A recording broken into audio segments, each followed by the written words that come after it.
이 시간에 담임 목사님께서 성령을 근심하게 하지 말라라는 제목으로 말씀 전해 주시겠습니다. 기도하겠습니다. 하나님 아버지, 저희들이 함께 모여 하나님 앞에 예배 드릴 수 있는 귀한 축복 주셨사오니 오늘의 예배가 주님 앞에 영광 돌릴 수 있는 예배가 되게 하여 주옵시고, 우리 경인제일교가 유치부, 아동부, 중고등부, 청년부, 장년부에 이르기까지 한 몸이요 한 지체로서 주님을 섬길 수 있는 귀한 교회가 되게 하여 주옵소서. 이 시간에 말씀을 듣게 싸우니 말씀 속에서 함께하여 주시기를 소원하오며 예수님의 이름으로 기도드리옵나이다. 아멘. 우리 이 시간에 한번 30절을 다시 한번 우리 합독하도록 하겠습니다. 30절입니다. 시작. 하나님의 성령을 근심하게 하지 말라. 그 안에서 너희가 구원의 날까지 인치심을 받았느니라. 아멘. 오늘 하나님께서 성령을 근심하게 하지 말라, 성령을 근심하지 말게 하라, 너희가 구원의 날까지 인치심을 받았으니 성령을 근심하게 하지 말라라고 이야기하면서 에베소서 1장 13절에서도 너희가 구원의 복음을 듣고 그 안에서 믿어 약속의 성령으로 인치심을 받았느니라 라고 말씀하고 있습니다. 우리는 누구인가? 옛날 바울 당시에 노예들이 많았지요. 이 노예가 내 것이다 생각하고 이제 불도장을 딱 찍지요.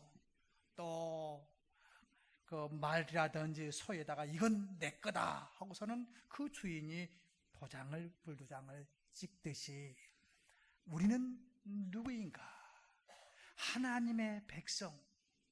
그래서 우리가 인치심을 받았기 때문에, 하나님의 백성이기 때문에 하나님께서 원하는 삶, 특별히 성령을 근심하지 않도록, 아니 적극적으로 이야기한다면, 긍정적으로 이야기한다면 성령을 기쁘게 하는 삶을 살으라 라고 이야기하고 있습니다. 그렇다면 어떻게 해야 성령님을 기쁘게 하면서 우리가 살 수 있습니까? 첫 번째는 거짓을 버리고 참된 것을 말해야 성령님이 기뻐하십니다. 우리 25절을 같이 읽도록 하겠습니다. 25절 같이 읽습니다. 시작. 그런즉 거짓을 버리고 그 이웃과 더불어 참된 것을 말하라. 아멘. 거짓을 버리고 참된 말을 하라. 왜냐하면 우리는 서로가 지체이기 때문에 그렇다는 겁니다. 우리는 모든 이웃사람과 더불어 지체가 되고 한 몸이 되기 때문에 발톱이 하나 빠지면 온 몸이 아픈 것처럼 우리가 거짓말하고 속이고 그러면은 결국은 우리 모두가 다 아파할 수밖에 없기 때문에 너희들 거짓말을 하지 말라는 겁니다. 그래서 인도의 간디는 이런 말을 합니다.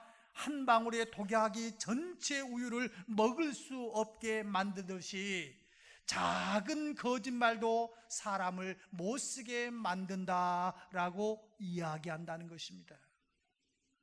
우유가 아무리 많아도 조금의 독약을 집어넣으면 그 우유를 먹을 수 없듯이 작은 거짓말 하나가 한 사람을 못쓰게 만들고 그 못쓰게 만드는 것이 우리의 공동체의 아픔을 가져게 한다는 것이지요. 여러분들 잘 아는, 예를 들면 사과 박스가 있습니다. 사과 박스에 사과 하나가 상하기 시작하면은 그 사과 하나로 끝나는 게 아니라 금방 그 사과 박스에 있는 모든 사과가 먹기가 참 곤란하도록 썩어져 나갑니다. 거짓말하는 것이 한 사람으로 끝나는 것이 아니라 우리 모두는 한 지체이기 때문에 비싼 돈을 주고 사온 주인이 썩은 사과 박스를 열어보면서 안타까워하듯이 하나님께서는 독생자 예수 그리스도를 우리 땅에 주시면서까지 우리를 사랑하셨는데 이 거짓말 때문에 한 지체가 썩어 있는 그 상황을 보면서 우리 하나님이 성령 하나님이 마음 아파하시기에 너희들은 거짓말을 하지 말라는 것입니다. 이런 말이 있습니다. 세계 언어 중에서 3위는 영어랍니다. 약 5억 명의 사람들이 영어를 사용하고 있고 2등은 중국어랍니다. 약 13억의 인구들이 중국어를 사용한답니다. 그렇다면 세계에서 제일 많이 쓰는 언어는 어떤 언어라고요? 70억의 인구가 같이 사용하는 언어는 거짓말이라고 하는 언어라는 겁니다.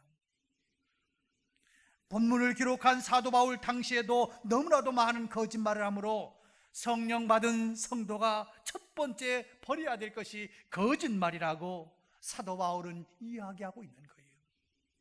처음에 한국에 온 선교사들이 이 조선을 개화시키기 위해서 해야 될 일이 뭐라고 생각했습니까? 세 가지라고 생각했지 않습니까? 담배 피우는 것, 술 절제하지 못하는 것, 조금 양반들은 첩 하나씩 두고 사는 것. 그래서 와가지고 이 기독교가 바르게 가려면 술과 담배와 첩을 두어서 되지 않는다고 이야기했듯이, 오늘 바울 당시에 보니까 이 기독교를 썩게 만드는, 사과 상자를 썩게 만드는 그것이 무언가? 거짓말이더라는 겁니다. 예수님도 이렇게 말합니다. 너희는 너희 아비 마귀에게서 났으니 너희 아비의 욕심을 너희도 행하고자 하느냐? 저는 처음부터 살인자요 진리가 그 속에 없으므로 진리에 서지 못하고 거짓말할 때마다 제 것으로 말하나니 이는 저가 거짓말쟁이요 거짓 아비가 되었습니다 라고 이야기하고 있습니다. 여러분, 거짓말을 자꾸 하면 마귀의 자식이 되고 신용을 잃어버려 결국에는 설 자리가 없게 됩니다. 그리고 더러운 그릇에 좋은 것을 담을 수 없듯이 거짓말하는 그 사람은 하나님의 은혜와 축복을 받을 수가 없습니다. 거짓말을 버리고 참되게 살아야 내 안에 계신 성령님을 기쁘게 하는 삶을 살 수가 있다라고 이야기하고 있습니다. 두 번째는 26절 27절을 같이 읽겠습니다. 26절 27절입니다. 같이 읽습니다. 시작.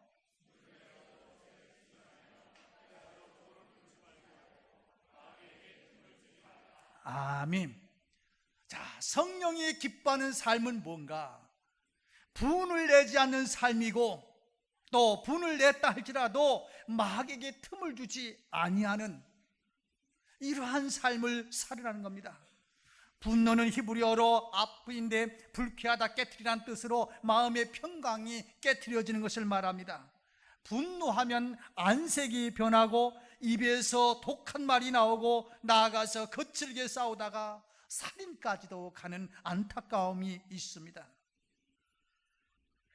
잘은 모르지만 지금 강원도 GOP에서 어떤 병사가 난사해가지고 젊은이가, 지금 많은 젊은이가 죽지 않았습니까?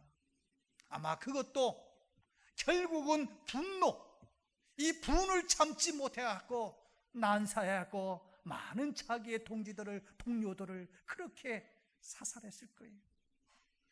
그래요. 성경에도 보면은 가인이 분노하다가 자기 동생 아벨을 돌로 쳐 죽였고, 사울 왕이 자기의 분노를 억제하지 못해서 자기의 사위 다윗을 죽이겠다고 그렇게 쫓아다니지 않았습니까? 그래서 솔로몬은 이렇게 말합니다. 노하기를 더디하는 자는 용사보다 낫고 자기의 마음을 다스리는 자는 성을 빼앗는 자보다 낫다. 자기의 마음을 다스릴 줄 아는 사람이 그 큰 성을 점령하는 것보다도 더 위대하고 크다는 겁니다. 그래서 야고보서는 이렇게 말합니다. 사람마다 듣기는 속히 하고 말하기는 더디하며 성내기도 더디하라. 그러나 실수로 분노를 냈다 할지라도 죄를 짓지 말고 해가 지도록 분을 품지 말고 마귀에게 틈을 주지 말라는 겁니다. 어떤 말이, 그런 사람 있잖아요. 지나가는 새가 여기다가 그 새똥을 머리 위에다가 싸고 갈 수는 있습니다. 그건 어쩔 수 없는 거예요. 그러나 그 새가 내 머리에 둥지를 들게까지 만드는 것은 그 사람의 잘못이라고 하는 말이 있지 않습니까? 우리가 사람에게 어느 순간은 분을 낼 수 있어요. 그런데 그 분을 해결하지 못해서 마귀가 그 분을 이용하도록 틈을 주어서는 안 된다는 것입니다. 그래요, 분노가 이제 작은 불꽃이 커지면 미움이 됩니다. 미움이라고 하는 것이 커지면 증오가 되고, 증오라고 하는 것이 커지면 싸움으로 번지고, 싸움이 커지면 결국은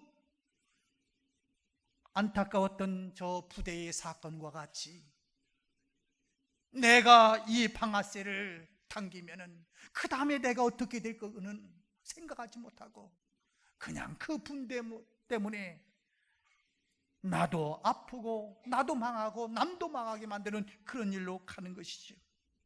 모세가 애굽에서 나와 광야 40년을 지나 가나안에 가고 싶었는데 하나님이 못 가게 했습니다. 그 이유는 분노 때문이에요. 그래요, 하나님의 말씀은, 아니 성령을 기쁘게 해드리기 원한다면 우리는 함부로 분을 내지 못해서는 안 됩니다. 그런데 가끔 이러한 분들이 있어요. 나는 뒤끝이 없다고 말 같지 않은 소리 해서는 안 됩니다. 내가 뒤끝이 없어서 분을 냈다고요? 그게 당연하다고요? 이해해달라고요? 그런데 그 말에 상처를 받은 사람은 너무너무 아파요. 너무너무 오래 가요. 나는 내 기질 때문에 분내고, 내 기질이 그러니까 이해하라고 하지 말고 자기가 분내지 말아야지. 많은 사람 앞에 상처를 주는 이러한 것들은 결국 큰 사과 박스를 상하게 만드는 겁니다. 여러분, 분을 냈다 할지라도 해가 지기 전에 분을 풀으라고 하나님의 말씀은 이야기합니다. 왜요?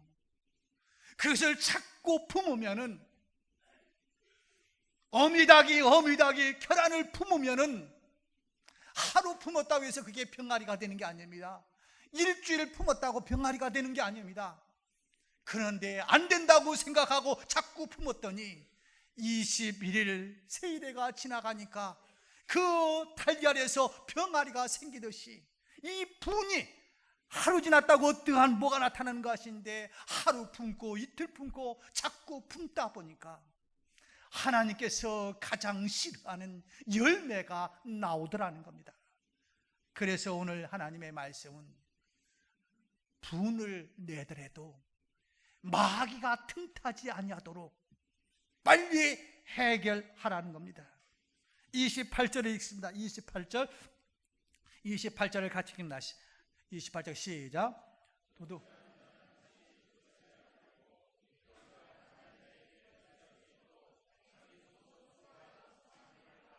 예, 저 방송실에서 빨리빨리 좀 따라와요. 예, 도둑질하지 말고 구제하며 선한 일을 해야 성령님이 기뻐하신다는 겁니다. 십계명에서도 도둑질하지 말라라고 명령하셨습니다. 도둑질은 남의 물건을 훔치는 것, 뇌물을 받는 것, 뭐 그런 것들은 다 알지요. 그러나 그보다 더 큰 것이 있습니다. 내가 직장 생활하면서 내 월급만큼 일하지 않는 것은 도둑놈들입니다. 또 내가 회사를 경험하면서 일한 만큼 임금을 주지 않는 회장들은 도둑놈들입니다. 다시 말하면 오늘 주님께서 그저 남의 물건만 가서 훔쳐오는 것이 도둑질이 아니라, 내가 남의 돈을 빌리고 갚지 아니하는 것, 내가 월급을 타면서도 내가 타는 만큼 일하지 않는 것, 내가 사람을 통해서 일을 시키면서도 어떻게 하든지 주지 아니하려고 하는 것, 이제 하나님의 말씀은 이렇게 말합니다. 그런 행동을 했느냐, 마귀가 틈타지 않도록 이제 중단해라. 도둑질을 중단해라. 남을 도와주고 착한 일을 해야 성령님이 기뻐하고 인생이 보람되고 하나님의 축복을 받는다라고 이야기하고 있습니다. 요즘 가장 크게 이슈가 되고 있는 것이 무엇입니까? 창피하지만 인천의 문제 아닙니까? 세월호도 인천의 문제고, 모 국회의원 자기가 보좌관 들여다가 일시켜놓고 떼먹다 보니까 그 사람들이 마음의 상처가 돼가지고 완전히 대망신을 당하고 있는 것이 우리와 가까운 저 모 국회의원, 그 사람 아니에요. 이것은 성경이 우리에게 이야기합니다. 내가 도둑질하면은 하나님이 기뻐하시지 않아. 그래서 하나님의 말씀은 이렇게 말합니다. 주라, 그리하면 줄 것이니 곧 후일되어 누르고 흔들어 넘치도록 안겨주리라. 솔로몬도 이렇게 말합니다. 구제를 좋아하는 자는 풍족하여질 것이고 남을 윤택하게 하는 자는 자기도 윤택하여지리라라고 말씀하고 있고, 자문에서도 가난한 자를 불쌍히 여기는 것은 여호와께 구워드리는 것이니 그의 선행을 그에게 갚아주신다. 히브리서에서도 오직 선을 행하고 선으로 나누어 주기를 잊지 말라. 하나님은 이같이 제사를 기뻐하신다라고 말씀하고 있습니다. 여러분, 하나님이 기뻐하는 구제를 하면은 없어지는 것이 아니라 하나님께서 갚아주시고 하나님이 축복해 주십니다. 그래서 고넬료가 기도하고 구제하니까 하나님께서 천사를 보내요. 고넬료야, 너의 기도와 구제가 하나님 앞에 상달되었다라고 칭찬하지 않습니까? 그래서 로마의 철학자 세네카는 남에게 선을 베푸는 자는 자기 자신에 대해서도 선을 베푸는 자라고 이야기하고 있습니다. 여러분, 다른 사람을 행복하게 하면 나 자신도 행복하고, 다른 사람을 성공시키면 나도 성공하고, 다른 사람을 도와주면 나도 도움을 받습니다. 우리 인천에 자랑할 만한 분이 있지요. 한국 유리의 창업자 최태섭 장로님이십니다. 이분은 고인이 되셨습니다마는 많은 사람들이 이분을 자랑합니다. 왜요? 생전에 어려운 교회와 많은 사람들을 도우면서 살았기 때문에 그렇습니다. 이분은 말로만 그런 것이 아니라 삶을 통해서 이렇게 이야기하고 있죠. 내가 기업을 하면서 기업의 이윤 중에서, 그 망하면서가 아니고 이윤 중에서 나는 20%를 사회에 환원하려고 노력했다고, 또 그렇게 살아오셨습니다. 그러기에 그는 세상을 떠났지만은 많은 사람들이 그 기업과 최 회장님을 존귀하게 여기는 것입니다. 물질로 하든 몸으로나 말로 하든 다른 사람을 도와주면 하나님이 기뻐하며 복 주시고 마음의 보람과 기쁨을 주십니다. 그래서 축복을 받은 만큼, 하나님의 말씀을 깨닫는 만큼 남을 도와주고 성령님이 기뻐하시는 삶을 살아야 합니다.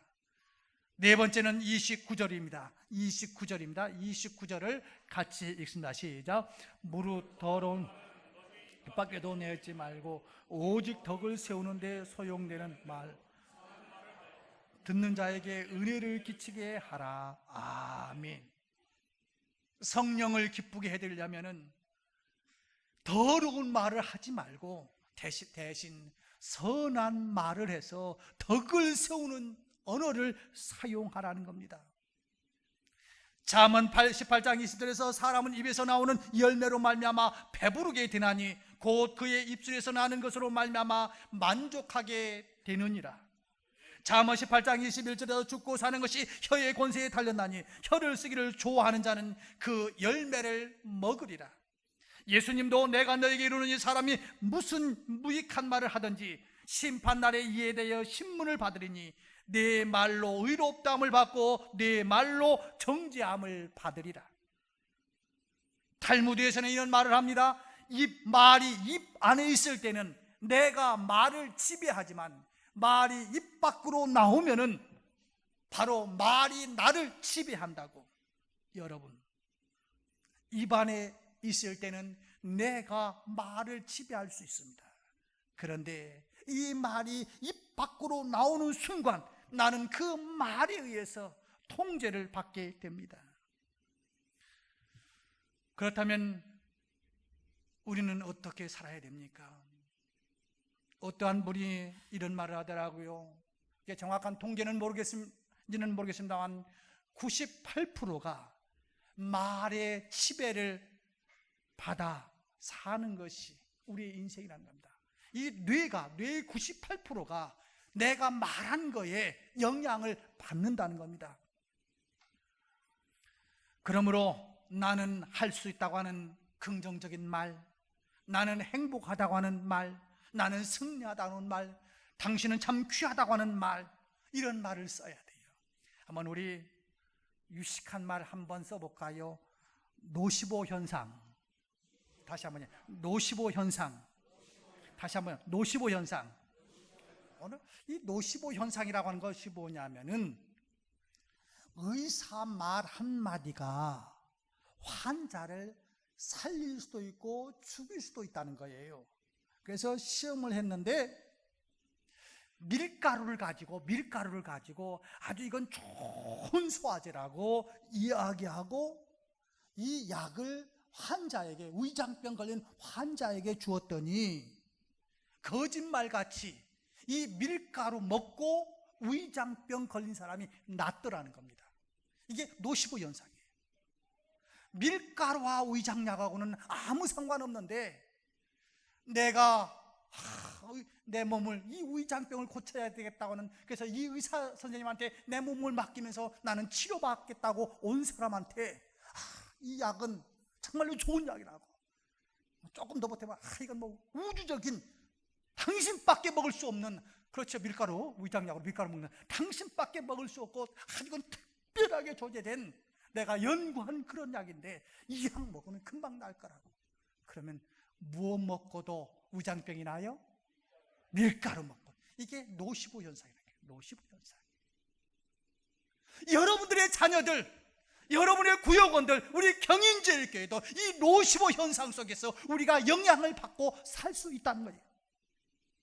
그래서 이 말 한마디, 부정적인 말, 더러운 말, 다른 사람에게 상처 주는 말을 하는 것이 아니라 좋은 말, 긍정적인 말을 우리는 사용해야 돼요. 오늘 우리는 나도 모르는 사이에 운동이 하면서 거친 말이 나올 수도 있고, 또 팀들끼리 서로 경쟁하다 보니까 과열돼 가지고 나는 내 기질대로 이야기했는데 그 말 한마디가 상처가 돼 가지고 이제는 다시는 죽어도 체육대는 안 나오겠다고 하는 마음을 줄 수도 있고, 우리의 말 한마디가 야 내년에도 또 합시다 하는 것으로 갈 수가 있어요. 이게 노시보 현상이에요. 말 한마디. 지금 세계적으로 뭘 하고 있죠? 월드컵. 내일 우리 교회는 몇 시부터 문을 열어요? 4시부터 3시 반부터인데 3시 반부터 3시 반부터 오시면은 여기서 함께 응원할 수 있어요. 일본이 어느 나라, 조그마한 나라 200만 명밖에 안 되는 나라한테 졌어요? 코트디부아라라고 하는 나라한테 200만밖에 안 되는데 졌어요. 그런데 그 나라가 지금 5년 동안 계속 정부군과 반군으로 싸우고 있었어요. 그때 더디에 드로그바라고 하는 선수가, 그 축구 선수가 이 방송 앞에서 여러분 일주일만 전쟁을 멈추시고 온 국민이 하나가 되어 우리 좀 응원해 주십시오, 이렇게 부탁을 했대요. 그랬더니 그 이야기 듣고 이 내전 속에 있었던 그 나라가 내전을 멈추고 온 국민이 함께 응원하니까 그 일본을 이기고 말았대요. 이것도 하나의 노시보 현상인지 모르겠어요. 멀리 떨어져 있지만은 싸우던 내전하던 그들이 하나가 되어서 우리나라를, 자기 나라를 응원할 때 좋은 현상이 일어나는 것 아니겠습니까? 그래서 그는 승리한 후에 이렇게 말했답니다. 저는 많은 트로피를 받았지만은 전쟁을 멈추고 평화를 가져다 준 트로피야말로 가장 영광스러운 트로피입니다. 여러분들이 전쟁을 잠깐 멈추고 우리를 응원해 준 이 트로피야말로 내가 평생 지금까지 축구 선수하면서 여러 가지 받았던 트로피보다도 더 귀한 트로피라고 하는 말이 있었다는 것입니다. 여러분, 그 선수의 말 한마디가 온 나라의 전쟁에서 구하고 평화의 나라가 되게 만들었던 것 같이 오늘 우리는 내 자식에게 긍정적인 말, 축복의 말을 해야 됩니다. 그래서 희망과 용기를 주시고 자신감을 심어주어야 합니다. 성령을 받은 우리는 더러운 말을 하지 말고 오직 덕을 세우는 말을 하여 듣는 자에게 은혜를 끼치며 성령이 기뻐하시는 말을 해야 합니다. 마지막으로 32절입니다. 32절을 같이 읽습니다. 32절 같이 시작.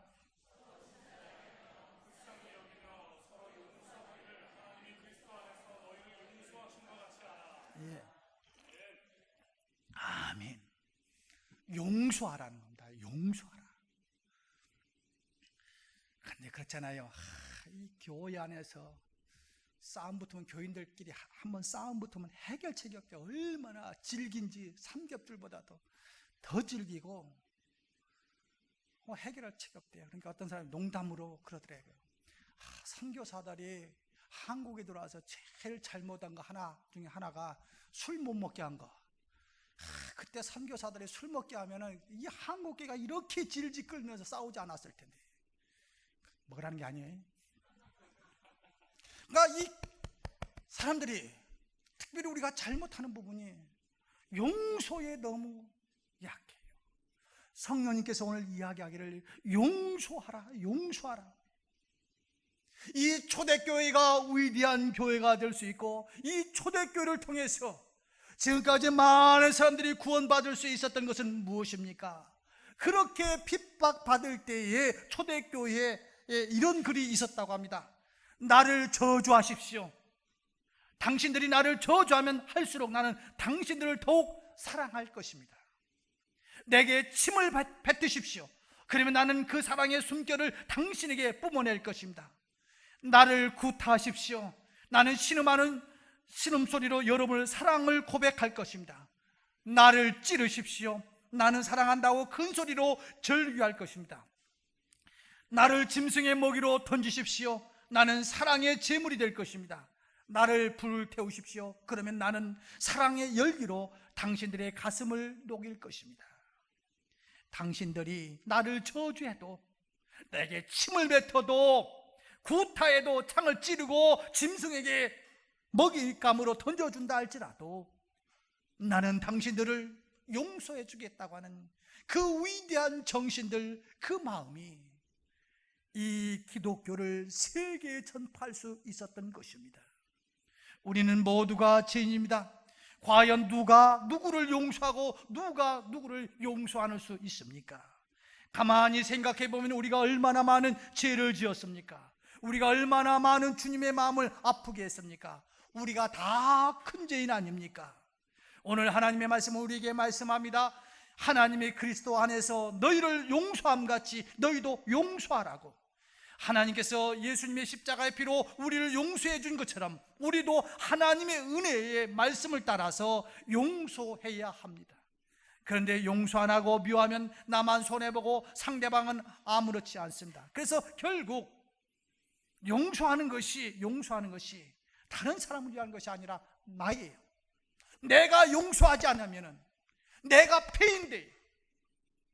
내가 썩은 사과 박스에 썩은 사과가 되어갖고 나뿐만 아니라 내 가족, 내 주변 사람들까지 용서하지 않고 원수가 없겠다고 하는 그것 때문에 앞을 향해서 나가지는 못하고 자꾸 미래만을 향해서, 과거만을 향해서 살아가기 쉬워요. 오늘 하나님은 우리를 향해서 이렇게 말합니다. 자, 여기에 사과 박스가 있습니다. 이 사과 박스가 사과가 하나도 썩지 아니하고 다 맛있는 사과로서 주인들에게 먹혀지기를 원합니다. 그런데 그렇게 열심히 지은 사과 박스에 한 사과가 용서하지 않는 것들 때문에, 더러운 말을 하는 것 때문에, 도둑질하는 것 때문에, 거짓말하는 것 때문에 한 사과가 썩어요. 이 썩어가는 모습을 보면서 성령님은 지금 마음 아파해요. 저 썩은 것 때문에 저 건강한 사과 박스가 다 썩어질 수도 있는데, 그래서 성령님은 이렇게 말합니다. 너희들 썩은 사과가 되지 말라고, 썩은 사과가 되지 말라고 말씀을 맺을게요. 내 가정, 내 교회, 내 민족, 다른 사람 때문에 이 사과 박스가 썩는 것이 아니라 나 때문에 썩을 수도 있습니다. 그것은 엄청난 것이 아닙니다. 아주 사소한 것 같은데, 여러분 사과 썩어가는 모습을 보았습니까?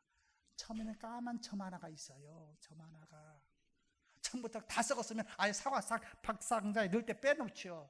근데 잘 보이지도 않는 조그만 반점이 하나가 점점 커가지고 이제 나만 못 먹는 것이 아니라 주변 사람들까지도 못 먹게 만듭니다. 오늘 우리는 모두가 다 함께 기뻐하는 운동에 참여하려고 합니다. 다른 거 다 빼놓고 오늘 말 하나 조심합시다. 남을 격려하고 남을 칭찬하고, 그 사람 때문에 졌어도 이렇게 말하지 말자고요. 당신 때문에 우리 졌다고 하지 말자고요. 당신 때문에 내년을 기약할 수 있는 좋은 기회 됐다고. 하여튼 어떻게 하든지 간에 좀 칭찬할 수 있는 것. 그 다음에 저도 그렇더라고요. 제가 한 2년 동안 점심을 굶으면서 중학교 때 살았습니다. 지금 같으면 그랬을 것 같아요. 누가 도시락 싸왔으면 당당하게 야, 나 먹고 싶다 하고서 김밥 싸왔으면 김밥 하나 뺏어 먹을 수도 있을 거예요. 그런데 진짜 김밥 싸올 실력이 안 되면요, 남이 열어놓은 도시락 앞에 눈을 이렇게 쳐다볼 수가 없어요.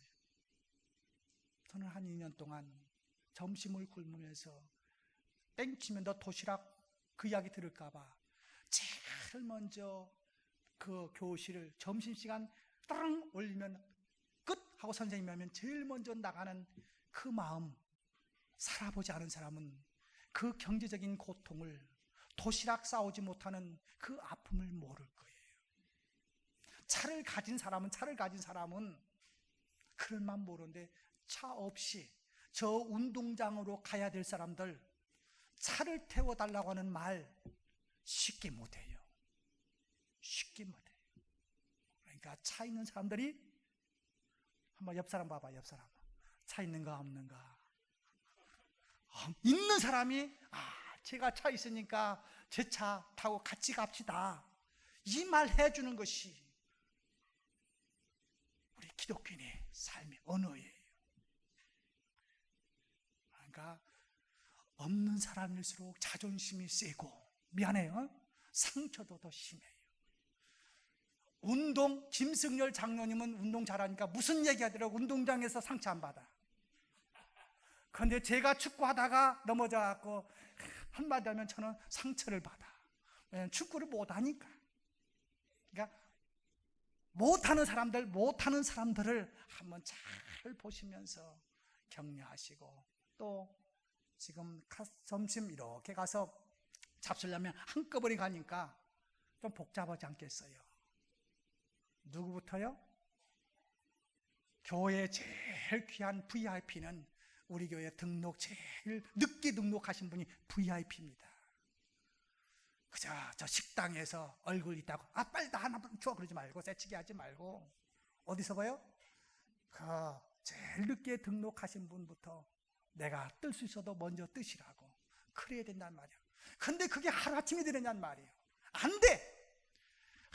주차장에다가 우리 안수 집사님도 성가대원도 차 갖다 놓지 말하니까 자기 차 자랑하느라고 다 갖다 놓잖아요. 그게 그렇게 양보가 안 되는 거예요. 양보가 쉽지가 않아. 하루아침에 안 돼요.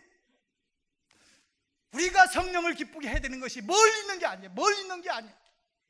가장 작은 일부터 옆 사람을 생각하면서 할 때 오늘 우리의 운동회와 우리 교회가 든든히 서갈 줄로 믿습니다.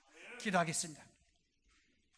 하나님 아버지, 저희들 전 교인들이 이제 식사 후에 운동회를 하려고 합니다.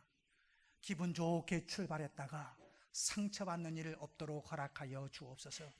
내 기질대로 이야기한다고 하지만은, 내 성격이 그러니 이해해달라고 하지만은, 나는 그렇게 할 수 있지만 그 말을 듣는 수많은 사람들이 상처받을 수도 있사오니 주님, 내 언어부터 사탄 마귀가 사용하지 않도록 절제하면서 좋은 말, 긍정적인 언어를 사용할 수 있는 오늘 하루가 되게 하여 주옵소서. 예수님의 이름으로 기도드리옵나이다. 아멘.